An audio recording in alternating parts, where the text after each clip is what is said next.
मंजिल उन्हीं को मिलती है जिनके सपनों में जान होती है। पंखों से ही कुछ नहीं होता साहब, उड़ान के लिए हौसला चाहिए होता है, जान चाहिए होती है। We talk to our strategy of last 10 days our PSI exam. आज हमारा सर्जिकल स्ट्राइक करेंगे अब हम अपनी SI के एग्जाम में अंतिम 10 दिन। जो नहीं पढ़े वो तो भाई साहब है, और जो नए पढ़े हैं कुछ हैं वो थोड़ा सा देख लेना। जिनकी अच्छी तैयारी चल रही वही कर पाएंगे। आज RPSC का पैटर्न हर किसी को पता है, RPSC कितना तोड़ती है कितना जोड़ती है। एक चीज कह सकता हूँ, चलो डायरेक्ट अपन टॉपिक पे बात करते हैं। अपन को क्या करना है, लेट्स डू पेपर फर्स्ट। जिसका भी 170 180 प्लस स्कोर रहा वो डेफिनेटली क्रॉस करेगा इसको, बहुत अच्छा चांस रहेगा। जिसकी हिंदी अच्छी है वो यार आसानी से इस पेपर फर्स्ट हिंदी को तो क्लियर कर लेगा। पेपर सेकंड जी, क्यों यार RPSC कितना ही कुछ कर ले, हिंदी का पेपर तो क्या टफ बनाएगी इससे ज़्यादा। हिंदी जब कंप्लीट कर लेंगे तो क्या टफ बना सकते हैं, हिंदी वो लिमिटेड है हिंदी तो खैर। ठीक है, GK GS करंट EK इनका कोई ओड ही नहीं है, इनको कहाँ कहाँ से पढ़ेंगे अपन। इसलिए कह रहा हूँ कि पेपर फर्स्ट को 5 एटलीस्ट 5 days हिंदी को दो, हिंदी को घोटो 5 दिन।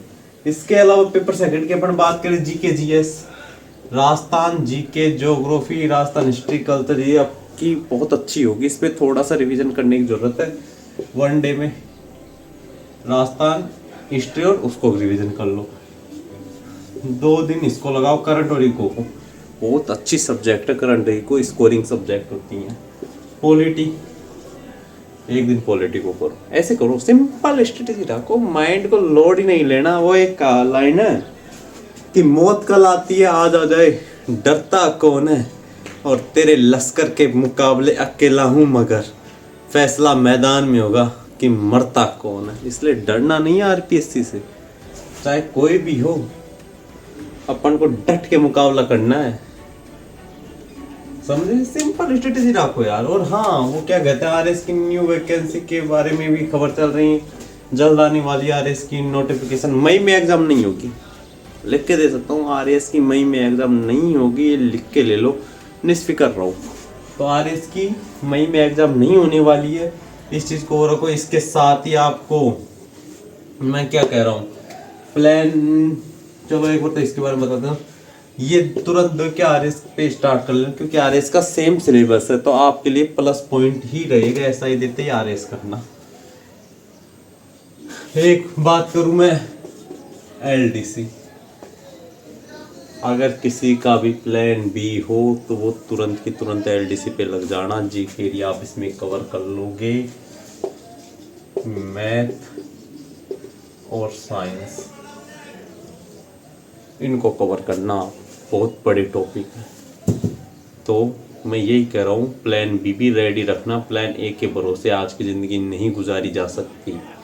आप मूवी वगैरह मतलब काफ़ी सारे टीचरों के भाषण सुनते हैं, प्लान A पे अड़े रहो। अरे क्या अड़े रहो, परिस्थितियाँ उनको थोड़ी पता होती हैं अपनी कि प्लान A की परिस्थितियाँ अपनी क्या हैं क्या नहीं।